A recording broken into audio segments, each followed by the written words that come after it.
Lucas. Mayaw ikaw, O Ginoo. Sa ika-6 kabulan ang pagmabdos ni Isabel, gipadala sa Dios ang anghel nga si Gabriel ngadto sa kalungsod sa Galilea nganlag Nazareth. May mensahe siya alang sa usa ka batan-ong dalaga nga sinayuran sa usa ka lalaki nga nganlag Jose, ang kaliwat ni Hari David. Maria ang ngalan sa babay. Miadto ang anghel kaniya og mingon, paglipay ang Ginoo nag-uban og nagpanalangin kanimo pag-ayo.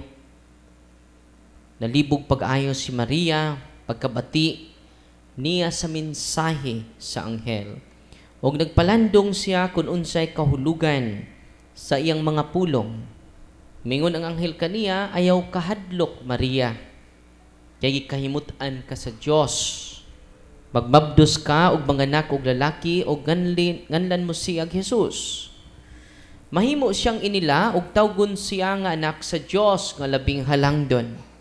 Ang Ginoong Diyos maghimo kaniyang hari sama siyang katigulangan nga si David. Ug mahimo siyang hari sa makaliwat ni Jacob hangtod sa kahangturan. Dili gayod matapos ang iyang gingharian. Si Maria mingon sa anghel, ulay ako busa unsaon man pagkahimo niini. Ang anghel mitubag, mukunsad kanimo ang Espiritu Santo. Umapabili ng gahom sa Dios diha kanimo. Tungod niini ang balaan nga bata tawgon nga anak sa Dios. Hinumdumi ang imong paryente nga si Isabel. Giingon nga dili na siya mo anak. Apan karon ikaunom na kabulan ang iyang pagsabak. Bisag tigulang na siya kaayo, kay walay dili mahimo sa Dios. Mingon si Maria, sulugoon ako sa Ginoo. Mahitabo unta kanako ang imong gisulti. Umibiya ang anghel kaniya. Ang ebanghelyo sa Ginoo. Daigon ikaw, O Kristo. So magandang tanghali sa ating lahat. So, ngayong yung mga bagong dumating, may upuan pa dito. Ngayong araw na ito, ang kapiestahan ni Mama Mary sa Immaculate Heart of Mary Seminary, fiesta ngayon, the Queenship of Mary. August 15, Assumption of Mama Mary into heaven, body and soul. And after that, 9 days after, August 22, her feast day of Queenship of Heaven. Bakit naging reyna siya sa langit? Bakit? Natural. Hari yung anak niya eh. Kung babalik tayo sa Old Testament, sa Davidic Kingdom, yung mga nanay pala ang queen, hindi yung asawa mo. Babasahin natin ang 1 King chapter 2 verse 19, where Solomon honors his mother Bathsheba as the queen of the king, not his wife. Sino yung queen sa Old Testament time? The mother. Therefore, base sa ebanghelyo ngayon, yung ipanganak mo, yung isisilang mo na sanggol, ang kaharian niya ay walang hangganan. His kingship is eternal, without end. Therefore, Mama Mary is a queen. Not only on earth, but in heaven. She is a universal queen. It is biblical. Amen? Sabihin ng iba, saan yan mabasa sa Biblia? Kung tatagabin mo na si Kristo ang King of the universe, therefore, it follows. Di ba? Biblical and logical. Sino yung queen ni Hari Solomon? Yung ang daming asawa ni Solomon. Malilito ka. More than 1,000 wives of King Solomon. Kaya nga, sinong ginawa na queen? Hindi yung mga asawa niya. Magagawan yun. Akong pinagkamaganda. Ako lagi binibisita ni Solomon. So, Dahil full of wisdom si Solomon. So yung reyna, hindi yung mga asawa niya. Sino ang ginawa niyang reyna? Yung nanay ko, si Bathsheba. So ngayon, biblically, logically, si Mary is queen because her son is king of the whole world. Not only in the whole world, but in the whole universe, heaven and earth.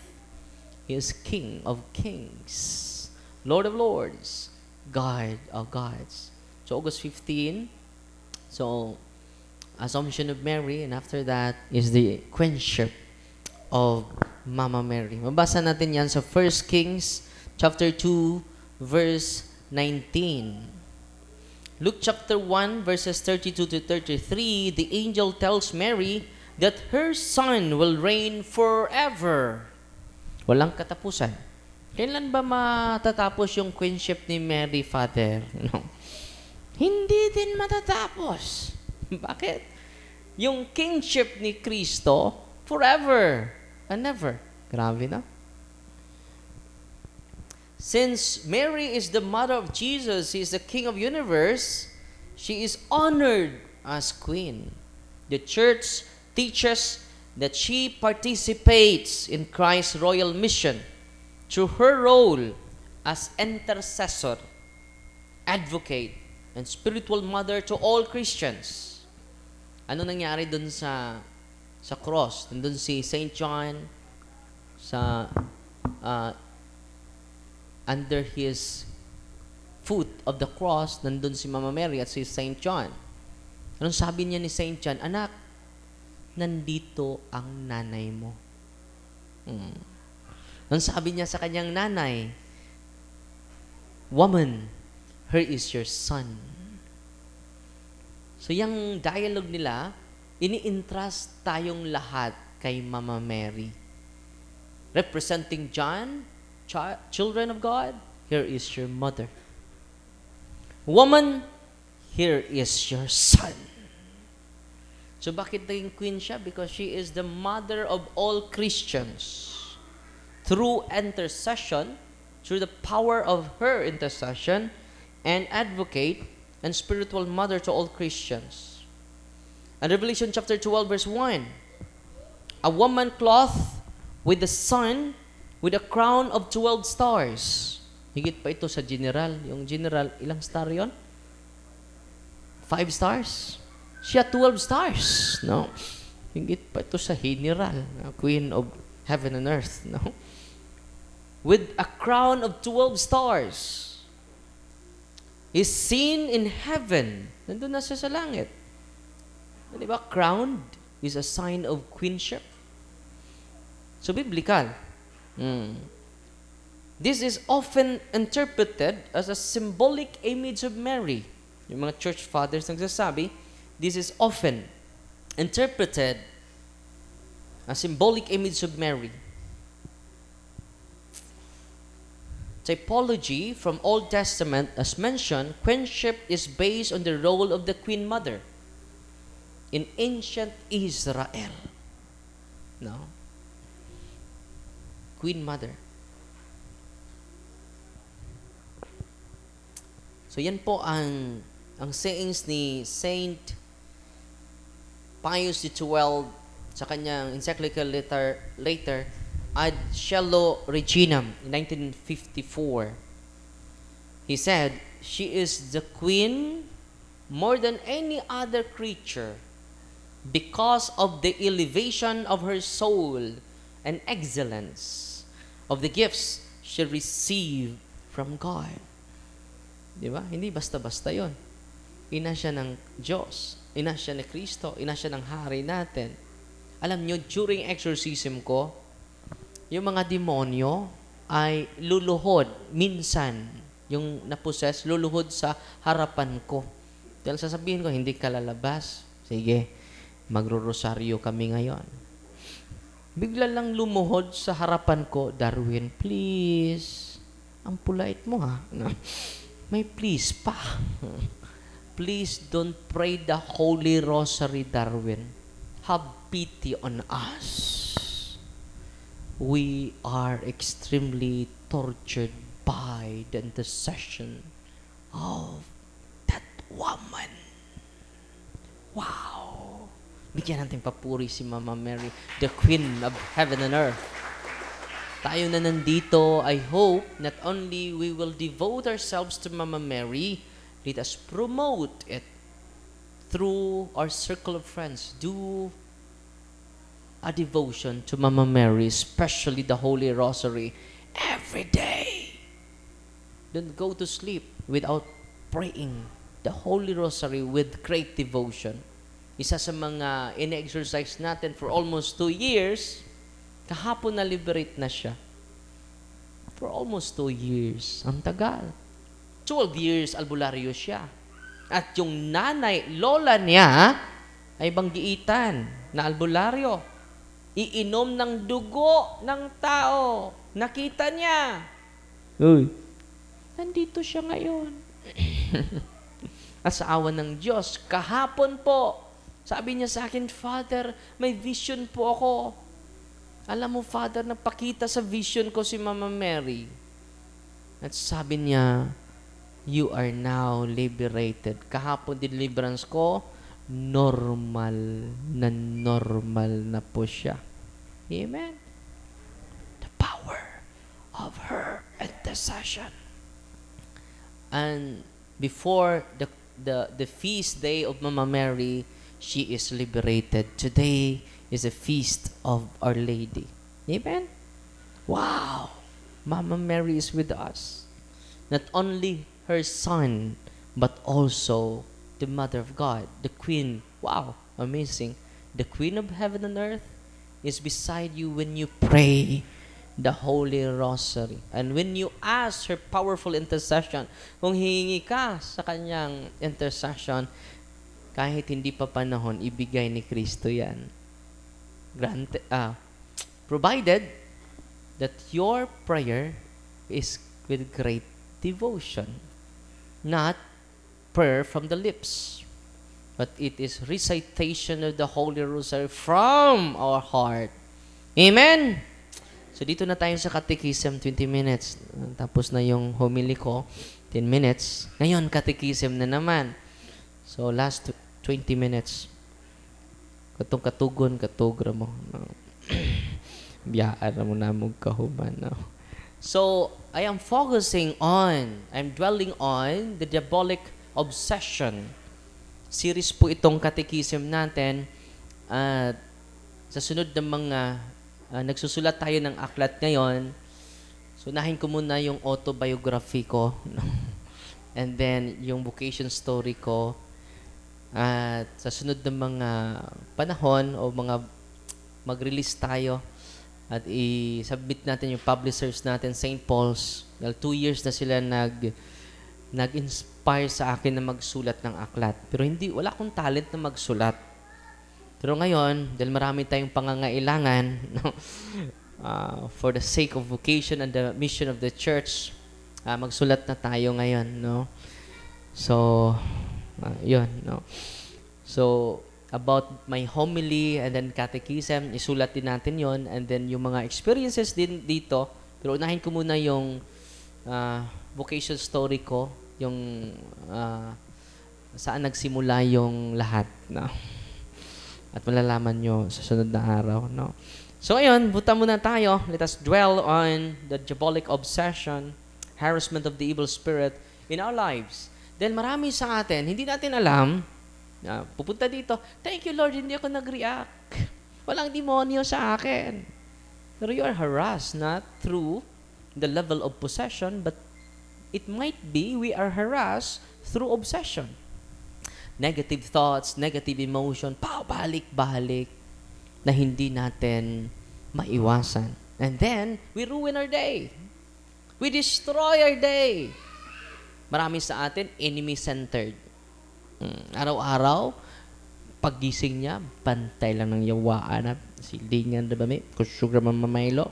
Di ba kunda? Yan. Psychological obsession and emotional obsession. Sabi ng mga expert, yung mga psychologists, psychological and emotionally arrested development. Minsan sa atin, yung development natin will be arrested. Hindi tayo tutubo agad because we are trapped of a specific event of our lives. So therefore, hindi tayo tutubo agad. Psychologically and emotionally. So yung isa sa mga na-liberate na kahapon, nung isang araw, na-liberate siya. So fino-focusan ko po itong psychological obsession and emotional obsession. Dahil madali siyang maapektuhan sa karakter na makikita niya sa paligid. Sinabihan ko, hindi mo yan control. Hindi mo yan control. Because you have a deep-seated trauma of your life. So nung pinaprocess natin siya, sa awa ng Diyos na liberate po yesterday. Ito po, kung hindi tayo aware nito, mawawala tayo sa sarili natin. Puno tayo ng takot, puno tayo ng galit, puno tayo ng revenge, negative emotion. Ano ang resulta nito when we are arrested by the unclean spirits or by our traumatic experience? Sabi ng mga psychologists have known for some time that those who undergo trauma suffer a psychological and emotional arrestment in their development and maturation process. So yung arrested traumas, hindi tayo tutubo. Parang attached tayo sa negative events, the feeling of rejection, the feeling of being abandoned, the feeling of unworthiness. No? Paulit-ulit yun. And then, dun tayo ma-destroy. Dun tayo, Satan will steal our joy. The trauma arrests the development of the age in which it occurs. So if a person is traumatized at the age of 5, although he may grow to be an adult, lalaki siya, pero yung psychological development niya ay arrested. Hindi tutubo. Kapag gagalit, parang magtantrum, parang 5 years old. Dahil doon nagsimula yung trauma niya. When he or she is 5 years old. And learn to function to some degree within the world, his emotional responses as well as his patterns of thinking in relation to certain things, usually connected to trauma. And often, that a 5-year-old, this is not only true of those who are truly traumatized, but also those who undergo some kind of event or events which may not reach the level of the true trauma but do constitute a true suffering for the individual.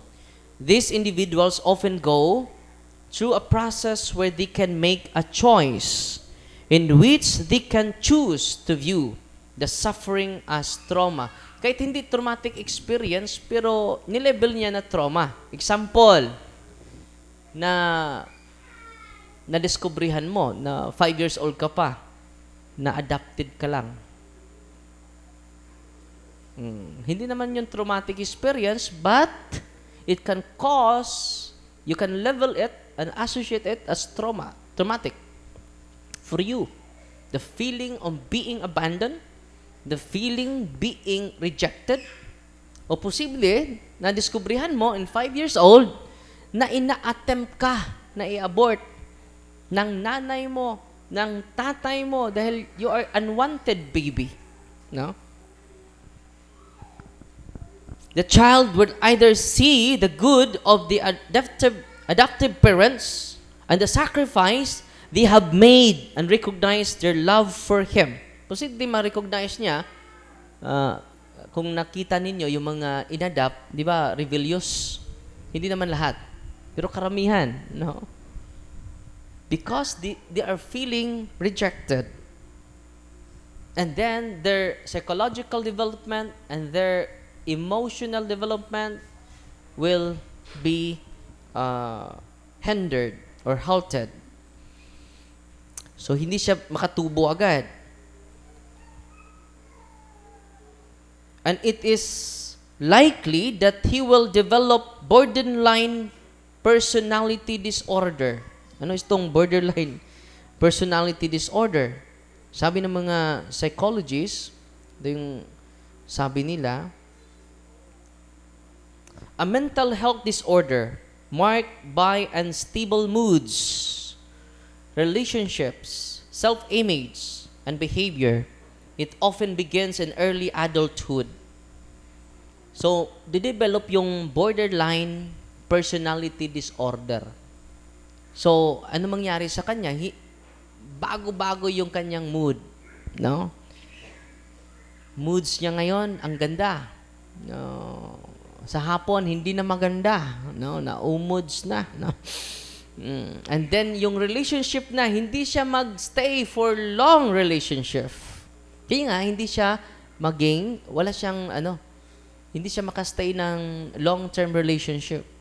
Dahil, very idealistic siya. Kung makita niya na mga injustices, i-associate niya sa kanyang mga rejection, fear of being abandoned, extreme emotional swings. Mawala siya sa sarili niya. No? Ito po yung tinatawag borderline personality disorder.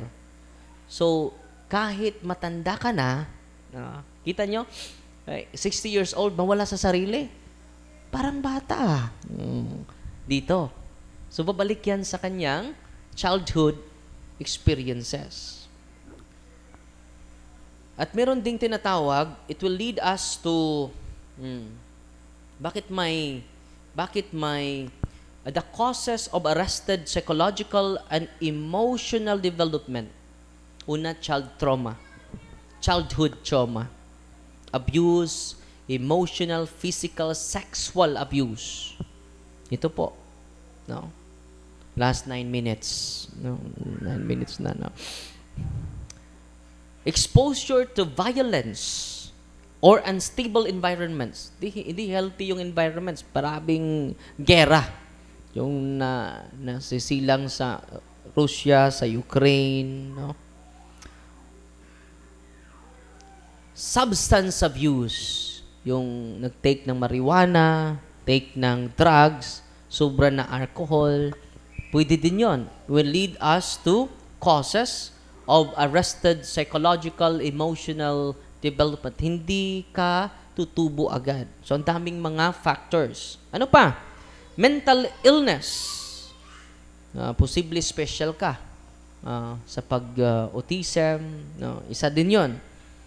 And then, overprotection. Yung mga, mga tatay, mga nanay, na tinatawag na helicopter parenting. Sa mga psychologists, helicopter parenting. No, hindi nila hinayaan yung mga bata na maglaro sa mga kababata nila. Allow them to grow outside. Kung masaktan, well and good. Yan ang buhay. Helicopter parenting. No? So, mas spoiled yung mga anak ninyo. And dahil doon, no, hindi na sila sanay sa suffering, sa pain, universal pain of suffering of all of us, human suffering. Hindi na ma-appreciate. Kaya nga mga bata ngayon ay patuloy pa na madaling mawala ng pag-asa because they are not exposed to the reality of life. So, mga nanay, mga tatay na nandito, expose your child to the real world. Don't pamper them with too much love. Too much love will kill you. Helicopter parenting. No? So, expose them. That is the causes of arrested psychological and emotional development. Hindi tutubo yung mga anak mo. Meron din sa atin ngayon, 40 years old, pero focus pa rin sa video games. Dong Mario ug sa itong mga duwa sa una. Super Mario. Just imagine, naubos yung araw mo dahil sa video games mo. Instead reading, instead to be productive parent, mag-aral ka, paano ka maging productive na tatay, Lalo ka maka-productive na asawa, productive na tatay or husband. Nabisi ka na sa Facebook. Nabisi ka na sa mga games. 50 years old, naglalaro pa ng Dota. Yan po, isa yan. Yan po ay tinatawag na psychological and emotionally arrested. Hindi ka pa tumubo.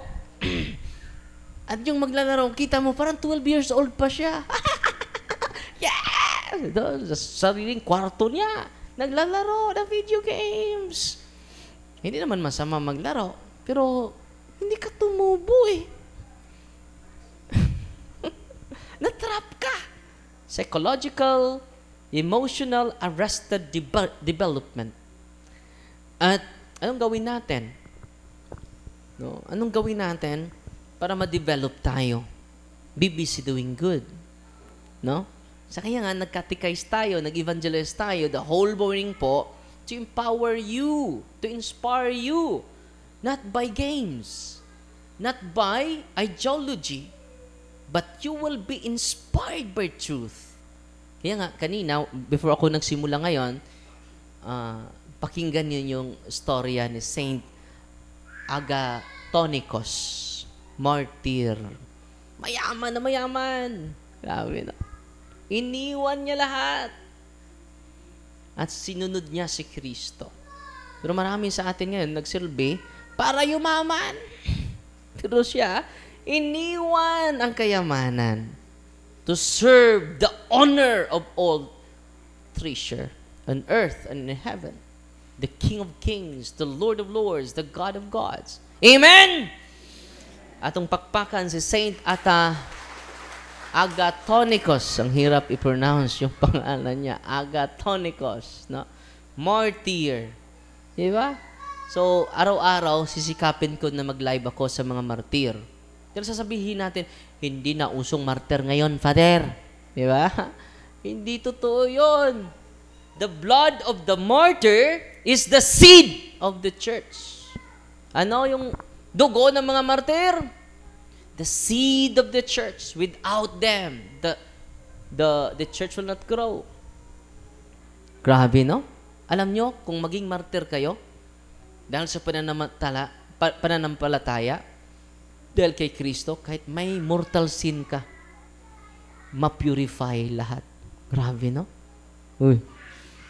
So, kaya pala isog kining mga tawhanan mga pagkamatay. Even if you commit mortal sin and then you are martyred by faith. Oy, yawa din yung martyrdom. Oy, langit ka ditso. Grabe, no? Martyrdom. Grabe. Excited mo martyr? Mga po yung martyr na dari, oy. Panahon pa ta ni Emperor Maximian. So, kita dyan siguro tanan mamartir. Sugot ka doon? Idol. Sugot ka doon, mamartir? Kaslunon na ka doon? No. Nagpaabot na ito ibang forever sa Davao? No. Bitaw. So, balik ta, ha? So, why we have center here to empower you by the truth of our faith. And that truth brought by Jesus Christ is entrusted to the church. Because the church is the pillar and the foundation of truth. No? So yung kagabi, yung kapatid ko, tumawag sa akin. Dahil si Bibi Pio, panaiyak. Siya, anong nangyari? Tinawag yung papa niya dun sa labas. No? Tinawag niya na matulog na tayo. Si Bibi Pio ang tumawag. And then, parang meron siya nakita na kakatakot-takot. So, bumalik yung bata. Sabi niya sa kapatid ko, yung nanay, kinuha yung holy and exorcise oil, pinahid niya dito. Ma, oil. Nahid niya dito. Bigla lang, nag-react ng bata. Ah! Higit sa 1 oras, umiyak yung bata. Sabi ng kapatid ko, Kuya, hindi ito normal. Dahil nung isang araw, nakakita daw siya ng mumo. Doon sa isang kwarto, sa katabing kwarto namin. Mumo! And then pumikit. Hindi binukan niya yung mata niya. Ganun. Yung sigaw niya ay malakas. So, anong ginawa ko? Sinisend ko yung closing the occult third eye. Dahil pumunta sila doon sa Cebu at iniwan yung dalawa, si Lali at si Peo, sa lola nila, doon sa Loon. And then pagrating doon, yung bata humingi pa ng holy and exorcise oil. Siya ang nagpahid. Bigla lang sumigaw. Ganon. So, hindi na yun normal. Sinesend ko po sa kapatid ko yung closing the occult third eye. While they are praying it, sabi ng tatay ni Peo, may tumitindig yung balahibo niya. No? And then, ang bata natulog after that. Just imagine for almost an hour. Siya pa yung humingi ng holy and exorcise oil. Baka nakita na niya, ang daming mga, hindi natin ma-interview dahil 1-year-old pa. Yung salita ay mumo lang.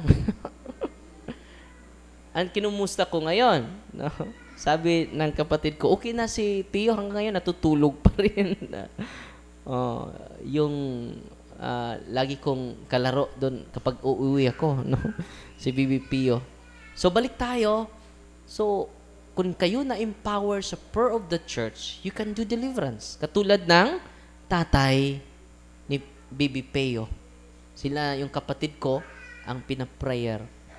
Then magrosaryo kayo dahil isang oras na yan, na after rosary, closing the third eye. Yung solemn closing third eye ang binibigay ko. At dahan-dahan, nag-relax ang bata. Just imagine, pumikit ng grabe. So meron siyang siguro nakita. Hindi niya ibuka yung mata niya. Ibuka mo yung mata mo. Ano lang. Hindi naman ito normal Nung tinapos nila ma-pray 3 times, yung closing the occult third eye, nag-relax ng bata. Ngayon, nag-text ako, mga 11, natulog pa daw hanggang ngayon. Napagod yun, no? So ngayon, bakit may catechism? To empower you to become dependent on God. Not on Father Darwin. Last 1 minute. No. Not to be dependent on us, but to be dependent on God alone. You can do deliverance to your house. You can do deliverance to your sick. Sa mga nanay nyo, sa mga tantay ninyo. Use the prayer of the church and sabay tayo, receive the sacrament of confession, anointing of the sick, and then the Holy Eucharist. It is a sacrament of healing. It is not only a sacrament of healing, but it is a source of healing. Doktor, pare, medisina ninyo na tinitake ninyo, gamot, are instrument of healing. Ano yon? Pare, doktor, sacramentals, gamot na iniinom ninyo are instruments of healing. But the sacrament is greater than that. The source of healing. Wow. Kaya nga, kung marinig niyo yung mga testimonya, maraming pinagaling ng Panginoon. Pero healing is secondary. Liberation is secondary. The most important thing, that you are converted. Our mind is converted to Christ. Not only our mind, but also our heart. Amen? So kung ang tatay ma-converted na, buong pamilya ma-converted. Kung ang nanay, kalahati lang sa family members ang ma-converted. So ngayon mga kapatid, I hope sa pagrating ninyo dito, you increase your dependence on God. Not on our money. Not on our power. Not on our fame. But on Him alone. Siya lang magpagbigay sa atin ng tunay na kapayapaan. Wala nang iba pa. Bukas po, birthday ko po bukas. No, marami na nag-rate. Bukas pa yung birthday ko. So, ang misa natin alas 5. No, and then, mag-prepare kami ng maliit lang ng pagkain. At kung magdadala din kayo, okay lang. No, walang problema. No? So, instead, 12:45 ang misa natin. 5:00 na yung misa natin bukas. Pasalamat ko sa Panginoon. Sabay kayo magpasalamat sa akin. The highest form of thanksgiving is the Holy Mass. So, yun pong misa ko bukas. 5:00 na. And then, 1:00 mag-blessing lang tayo sa mga sacramentals ninyo. And after that, kakain tayo. Kung magdadala kayo ng pagkain, well and good. Uy. Dahil mag-ihaw ko ng dinosaur at sigbin. Wait, I'm just kidding. So, yan, magluluto lang tayo and then kakain tayo ng sabay bukas. And then nag-invite din ako ng mga kasamaan kong pari sa pagpasalamat ko sa Panginoon. Dahil hindi ko alam, katapusan ko na ngayon. No, hindi ko alam. Hindi natin masdag simbako na. No? Amen? Nagpaaral tayo ng mga pari para kung mamatay si Padre Darwin, may papalit. Amen? Huwag kayong matakot mamatay. No? Ako, 41 ako. Thank you, Lord. Si Kristo, 33 lang. No? Lumampas na po ako. Pwede na ito patayin. No? Huwag kayong matakot mamatay. Yung natatakot, maunang mamatay. No? Simba ko, kapader. Death is not the end of the world. It's the beginning of eternal life. Amen? So, tayo-tayo lahat. At magdasal tayo ng